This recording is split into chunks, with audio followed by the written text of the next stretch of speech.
Magandang araw po. Narito na po magiging lagay ng panahon ngayong araw ng Lunes, October 14, 2024.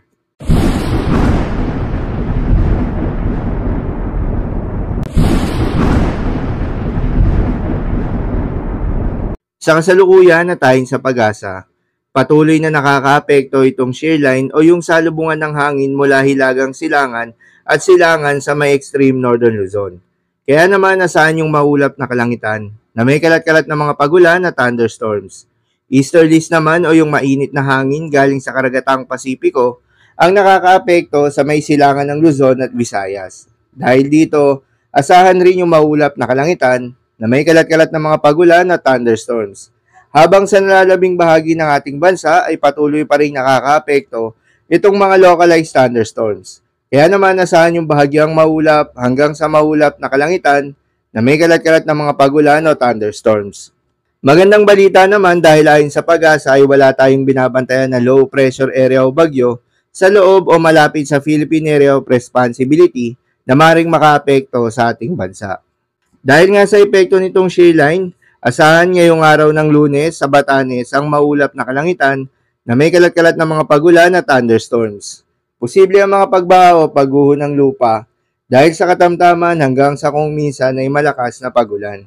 Habang sa Cagayan, Isabela, Aurora at Quezon ay asahan rin yung maulap na kalangitan na may kalat-kalat na mga pagulan at thunderstorms. Dulot naman yan ng easterlies. Posible rin ang mga pagbaha o pagguho ng lupa dahil sa katamtaman hanggang sa kung minsan ay malakas na pagulan. Habang sa Metro Manila, nalalabing bahagi ng Luzon at Eastern Visayas ay asahan naman yung bahagyang maulap hanggang sa maulap na kalangitan na may kalat-kalat na mga pagulan o thunderstorms. Posible rin ang mga pagbaha o pagguho ng lupa during severe thunderstorms. At sa nalalabing bahagi pa ng ating bansa ay asahan rin yung bahagyang maulap hanggang sa maulap na kalangitan na may kalat-kalat na mga pagulan o thunderstorms. Dulot naman yan ng mga localized thunderstorms. Posible rin ang mga pagbaha o pagguho ng lupa during severe thunderstorms.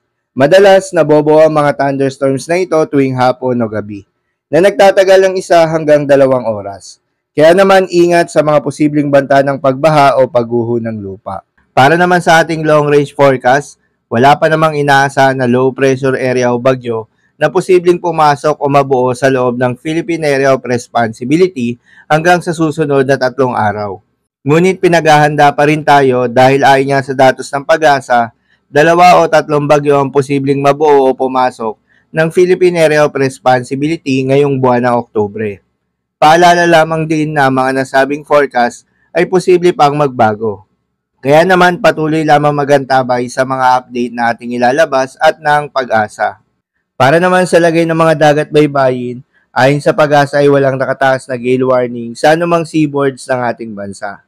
Kaya naman malayang makakapamalaot yung mga kababayan nating mangingisda at yung may mga maliliit na sasakyang pandagat dahil inaasahan yung banayad hanggang sa katamtaman ng mga pag-alon.